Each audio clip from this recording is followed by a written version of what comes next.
Kalau pernikahan tidak kudus, maka ketika pengantin masuk ke gereja, cadar nggak boleh dipasang, supaya orang tahu benar nggak kudus. Mengapa gereja punya aturan sehebat itu? Bukan untuk mempermalukan, tapi ini kebenaran. Sebab berkat Bapa di surga untuk pernikahan kalian semua itu mutlak dan itu luar biasa. Berkat itulah yang akan membuat rumah tangga kalian jadi seperti surga. Saudara, dengarkan fakta ini. Sebelum saya lanjutkan, saya kembali kepada anak-anak yang dikandung sebelum papa mamanya menikah. Karena mereka nggak siap jadi suami istri, mereka nggak siap jadi ayah ibu, masih terlalu kecil, masih terlalu muda. Bayangkan kalau bayi punya anak bayi, jadi apa itu? Betul nggak? Boleh nggak saya pakai istilah itu? Bayi punya anak bayi, menderita bayi itu. Setiap kali papa mamanya capek ngurus anak, tiap kali masalah ekonomi terjadi karena nggak siap menikah, anak itu yang akan jadi korban. Kenapa kamu nongol duluan? Oh gila ini yang ngomong. Kenapa nongol duluan? Saudara, anak itu rajin dipukul, disiksa oleh orang tuanya. Nangis makin dipukul. Kamu ganggu saja. Kamu tahu kalau kamu nangis ini papa gak bisa tidur, besok gak bisa kerja. Kasihan anak itu. Maka itu dengar saudara, 100% anak-anak pertama korban free sex akan hancur hidupnya. Karena papa mamanya gak sayang dia. Kenapa gak sayang? Belum siap. Yang berikut saya mau katakan, dengar kalau ada free sex. Kalau waktu pacaran si cowok yang maksa untuk tidur berdua, maksa dengan rayuan, sudahlah pokoknya kan aku menikahi kamu nanti. Apa bedanya sekarang dengan nanti? Maka itu ingat ayat ini, kasih itu sabar. Kalau kasih itu tunggu 5 tahun pun sabar. Kasih berkata 11 tahun lagi nikah ya, sabar. Loh kok tertawa saya bilang begini? Tapi kalau cinta 5 menit pun nggak tahan. Itu bedanya saudara. Itu bedanya. Maka itu perhatikan firman ini.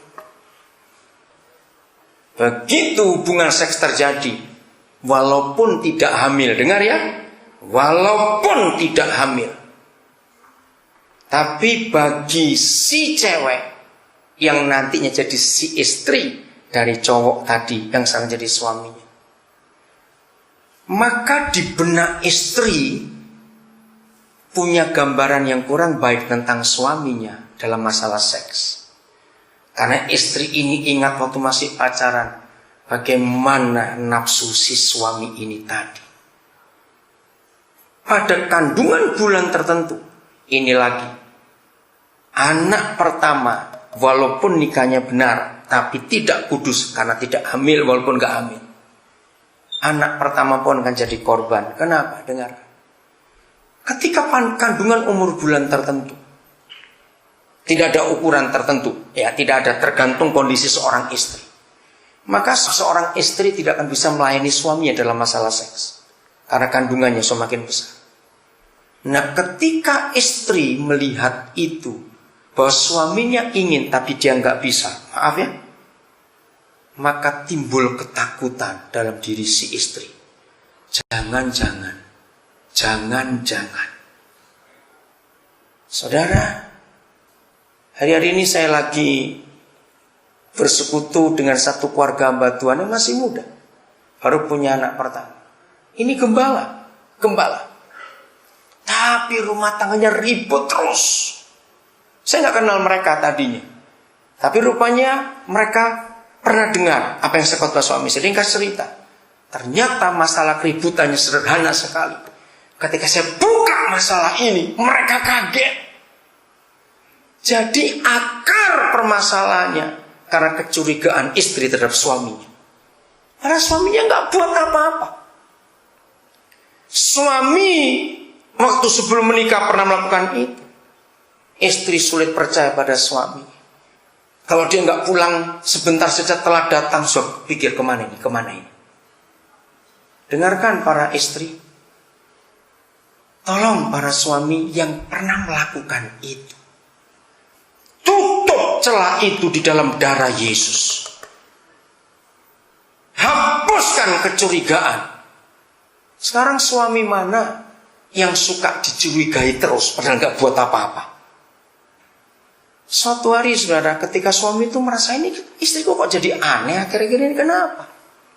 Setelah diselidiki ternyata istrinya mencurigai dia, tersinggunglah suami ini. Jadi selama ini kamu mikir agak itu aneh-aneh. Kalau kamu mikir gitu, sekalian aku buat sudah. Nah itu dia. Ngeri saudara, free sex itu ngeri dampaknya.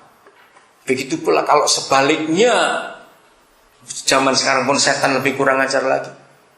Berapa banyak anak-anak perempuan gak tahu malu menyerahkan tubuhnya kepada pacarnya. Awaskan dalam nama Yesus.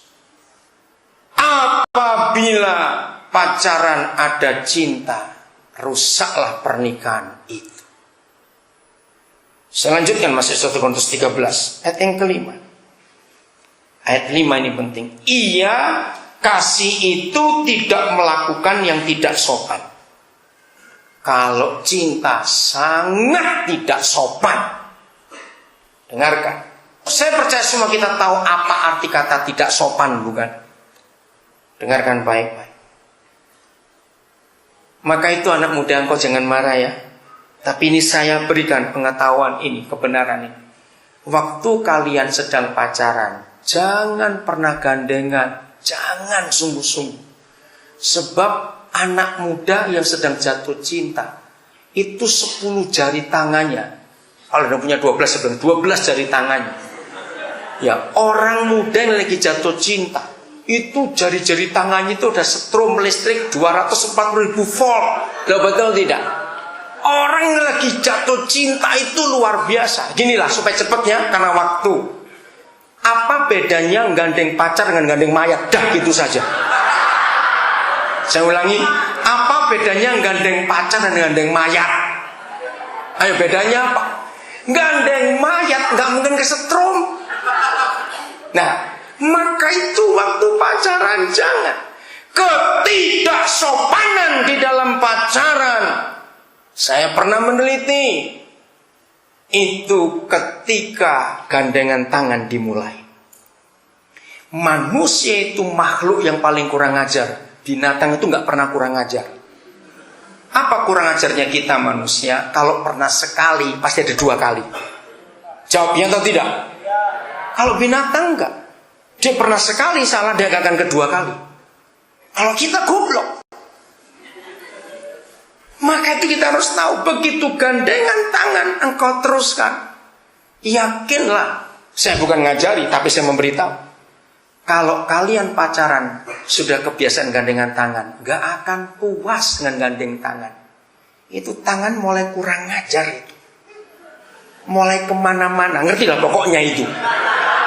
Nah, disitulah ketidaksopanan itu tadi. Nah, kalau cinta setelah menikah nggak masalah. Tahu bedanya itu? Nggak masalah setelah menikah. Apalagi kalian sampai ciuman. Jangan sekali-kali. Saudara baca buku-buku psikologi, rangsangan seks yang terbesar ketika ciuman. Maka itu tidak boleh. Engkau ingat, ini bukan masalah kuno atau tidak, dalam nama Yesus. Ingat, cinta bukan beli sepatu. Ingat itu baik-baik, supaya kamu gak cuma dicobai saja cewek-cewek. Jadi gandengan tangan, ciuman pun tidak boleh.